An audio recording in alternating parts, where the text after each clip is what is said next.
बिस्मिल्लाहिर्रहमानिर्रहीम। जी स्टूडेंट्स, उम्मीद है कि आप सब लोग खैरियत से होंगे। और आज जैसा कि आप देख रहे हैं बोर्ड पर, हमारा इंग्लिश का लेक्चर नंबर 26 है, जिसमें हम टेक्स्ट पढ़ेंगे चैप्टर 6 10th क्लास की बुक का। और आपका जो चैप्टर है उसका नेम है टेलीविज़न वर्सेस न्यूज़पेपर्स। तो जैसा कि आपको नज़र आ रहा है, ये अपने नेम से भी थोड़ा सा क्लियर हो रहा है कि इसमें हम कंपैरिजन करेंगे टेलीविज़न का और साथ उसके न्यूज़पेपर्स का।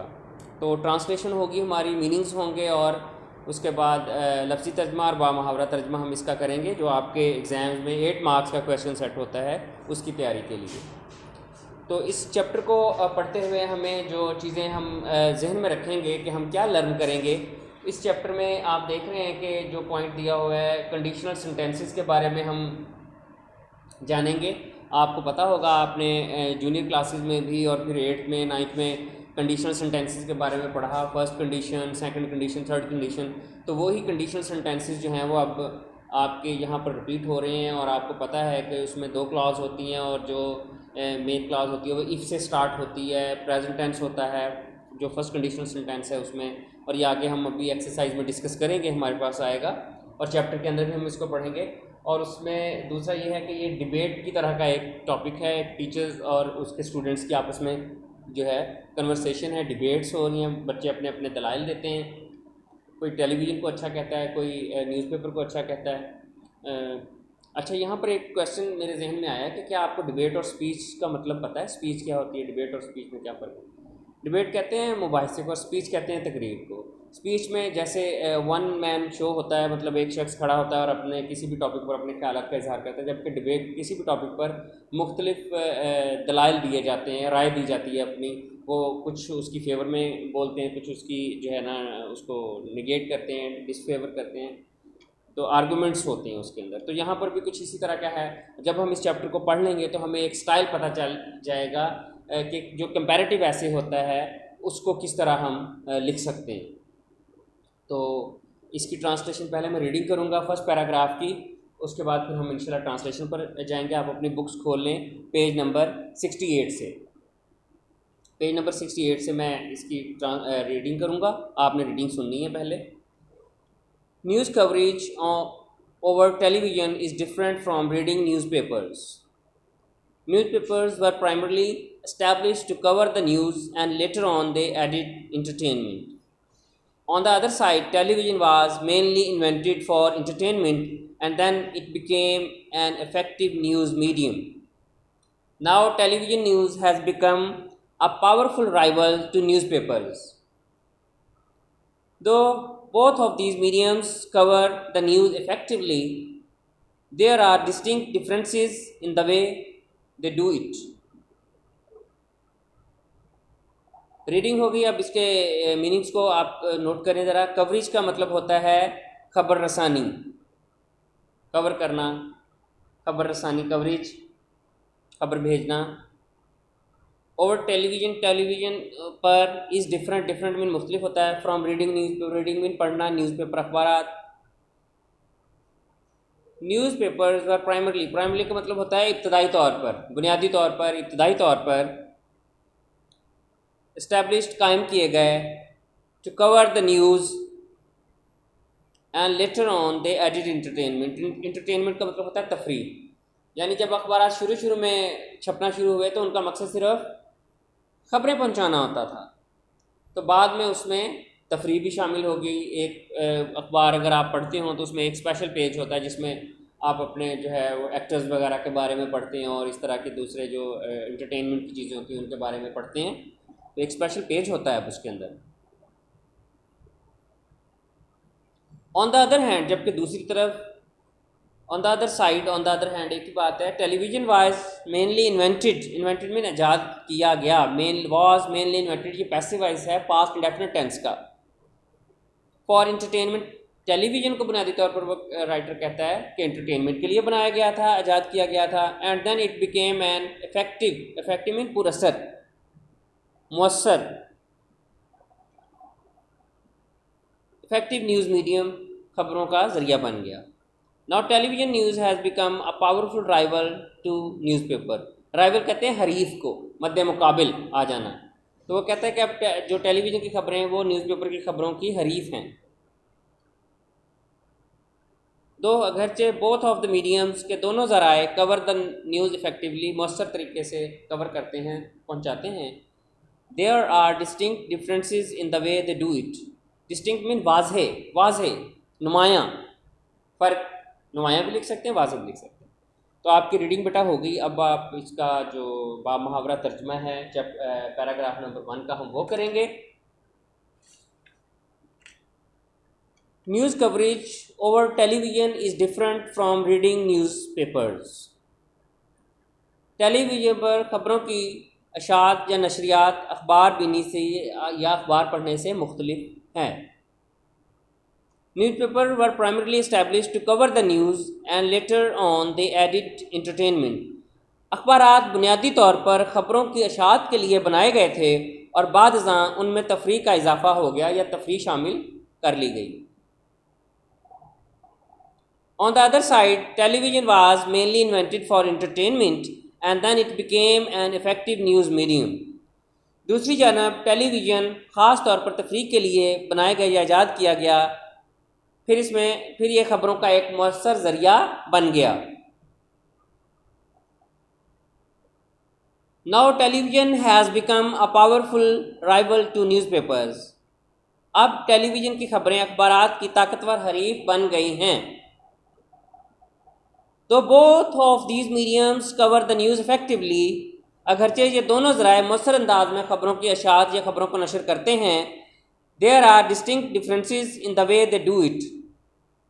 ताहम इस तरीके में जैसे ये अपने काम को अंजाम देते हैं उसमें नुमायाँ फ़र्क पाया जाता है या नुमायाँ फ़र्क है। तो अगर हम अपनी लाइफ में देखें तो डेफिनेटली ऐसा ही होता है। टेलीविज़न देखना तो आप बच्चे पसंद करते हैं, लेकिन न्यूज़पेपर्स को आप पढ़ना पसंद नहीं करते, क्योंकि वो एक तसल्ली बख्श मीडियम होता है। उसमें आप डिटेल से खबरें पढ़ते हैं, जब टेलीविज़न पे थोड़ी सी डिटेल को जांच के या उसको सुन के आप जो है वो अपना एक व्यू बना लेते हैं। तो बेटा ये आपका पहला पैराग्राफ हो गया जिसके हमने मीनिंग्स भी कर लिए हैं और साथ उसके ट्रांसलेशन भी की है। First paragraph. अब हम सेकंड पैराग्राफ की तरफ आएंगे। यहाँ पर जो है सेकंड पैराग्राफ में एक क्वेश्चन भी है साथ दिया हुआ, what is one good thing about newspapers. तो ये जो इस तरह के क्वेश्चंस होते हैं वो मैंने अपने नोट्स में शामिल किए हुए हैं। आप नोट से ही आंसर इनके तैयार करेंगे एक्सरसाइज के साथ, क्योंकि आपका 70% क्वेश्चन आंसर्स एक्सरसाइज से आते हैं और जो 30% क्वेश्चन होते हैं वो आपके आते हैं ये वाले जो पैराग्राफ चैप्टर्स के अंदर पैराग्राफ के साथ ही क्वेश्चन दिए होते हैं। अब हम नेक्स्ट पैराग्राफ को पहले रीड करेंगे, फिर उसके मीनिंग्स।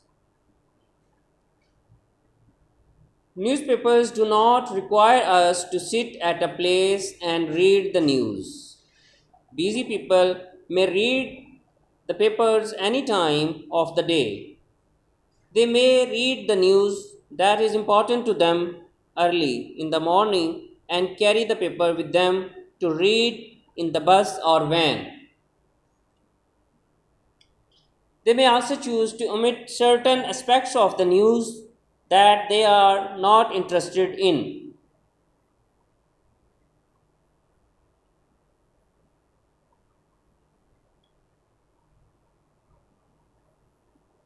जी, ये आपका पैराग्राफ हो गया।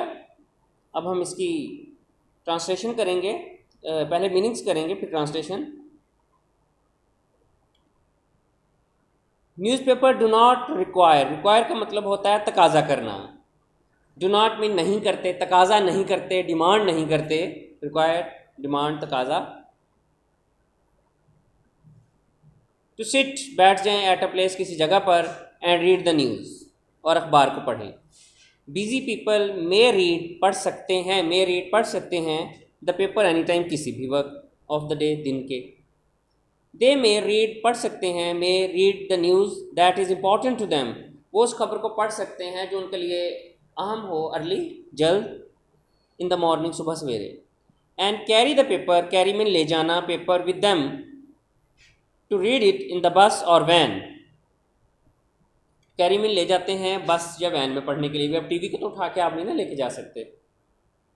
दे may also choose to omit, omit mean तर्क कर देना, छोड़ देना,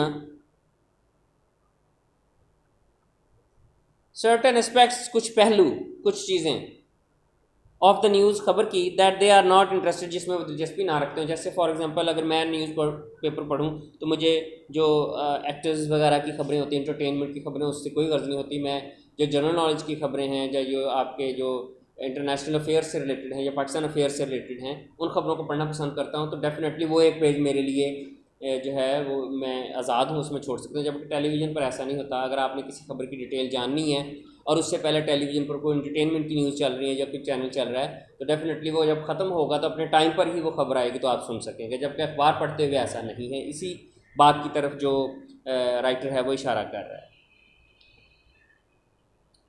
अब हम इसका तर्जमा करते हैं। Newspaper do not require us to sit at a place and read the news. अखबारात हमसे एक जगह पर बैठकर खबरें पढ़ने का तकाजा नहीं करते हैं।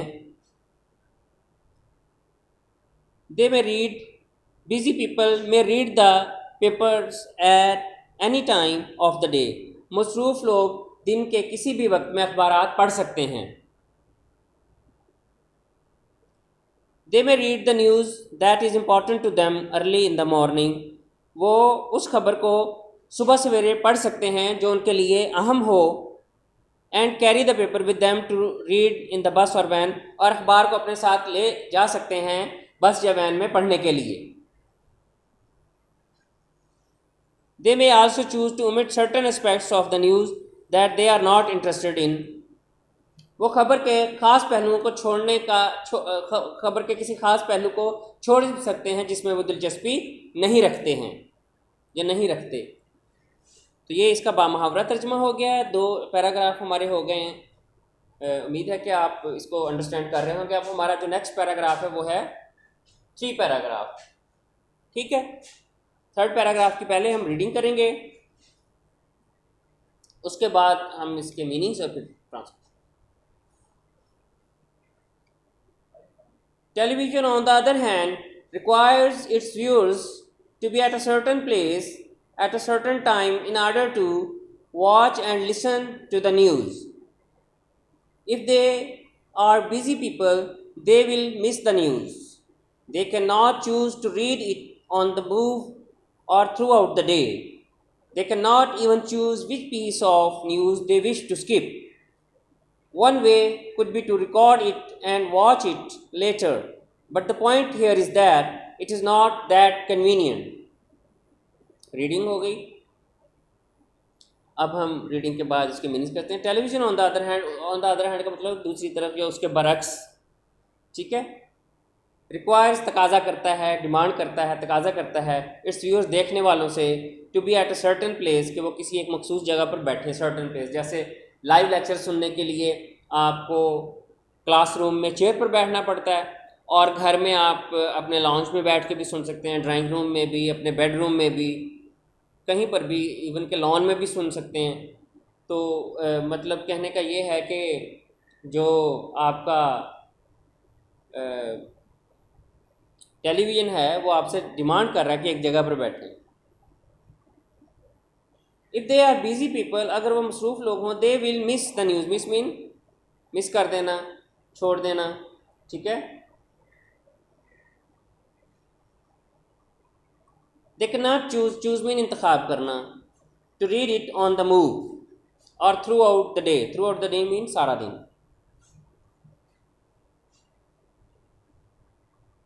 They can not even choose which piece of news they wish to skip. Wish mean ख्वाहिश होना, स्किप मीन छोड़ने। किस खबर को छोड़ने की उनकी ख्वाहिश है ये भी उनके बस में नहीं होता कि उसको करें। One way could be to record it. एक कहता है कि वन वे कुड बी, एक रास्ता हो सकता है, कुड बी रिकॉर्ड उसे रिकॉर्ड कर लिया जाए। ठीक है, दस्तावेज़ बनाना, रिकॉर्ड करना, एंड वॉच इट लेटर, और बाद में देखा जाए।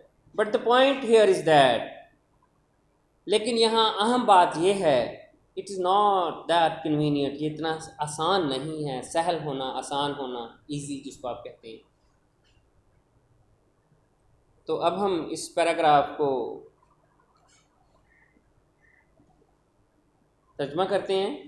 Television, on the other hand, requires its viewers to be at a certain place at a certain time in order to watch and listen to the news. इसके बरक्स, on the other hand, इसके बरक्स television अपने नाजरीन से, खबरें देखने वाले नाजरीन से ये तकाजा करता है कि वे एक मखसूस वक्त पर एक मखसूस जगह पर मौजूद हों. If they are busy people they will miss the news. अगर वो मसरूफ़ लोग हैं तो वो ख़बरों को ज़ाया कर देंगे, तर्क कर देंगे, छोड़ देंगे, मिस कर देंगे. मतलब they can not choose to read it on the move. सफ़र के दौरान और थ्रू आउट द डे वो दौरान सफ़र या पूरा दिन उन्हें पढ़ने का इरादा नहीं कर सकते हैं. They can not even choose which piece of news they wish to skip. हत्ता कि वो ये इंतखाब भी नहीं कर सकते कि ख़बर का कौन सा हिस्सा छोड़ना है या तर्क करना है. One way could be to record it and watch it later. एक तरीका ये हो सकता है कि उसे रिकॉर्ड कर लिया जाए और बाद उसको दस्तावेज़ बना लिया जाए, जो रिकॉर्ड कर लिया जाए और बाद में देखा जाए. But the point here is that it is not convenient. लेकिन यहाँ अहम बात यह है कि ये इतना आसान नहीं है. तो ये बेटा मैंने आपको आज जो हमने चैप्टर 6 की ट्रांसलेशन कर रहे हैं, इसमें मैंने आपको 3 पैराग्राफ्स के मीनिंग्स, उनका रीडिंग और ट्रांसलेशन जिसको आप बामुहावरा तर्जमा कहते हैं वो करवाई है. और आपको पता है ये 8 मार्क्स की आपके एग्ज़ाम में शामिल होती है. इसको साथ साथ ही आप तैयार करेंगे. जो आज मैं आपको डायरी दे रहा हूँ वो भी इसी से रिलेटेड है. जितना हमने पढ़ा ज़ाहिर है वो आपकी डायरी होगी जिसमें आप वोकैबुलरी बनाएंगे और बामुहावरा तर्जमे की प्रैक्टिस करेंगे लिख कर भी और वैसे. तो डायरी में लिख रहा हूँ, नोट कर लें.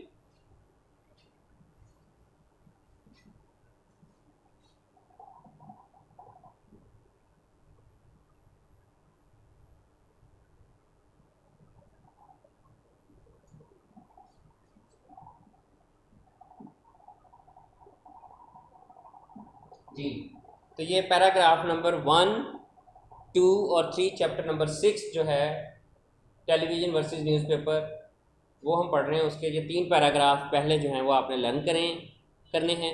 इंशाल्लाह जो हमारा नेक्स्ट लेक्चर होगा उसमें नेक्स्ट लेक्चर में हम यहाँ से पैराग्राफ नंबर 4 से इसको स्टार्ट करेंगे और कोशिश करेंगे हम इसकी ट्रांसलेशन को सेकंड लेक्चर में ख़त्म कर लें. तब तक के लिए अल्लाह हाफिज़.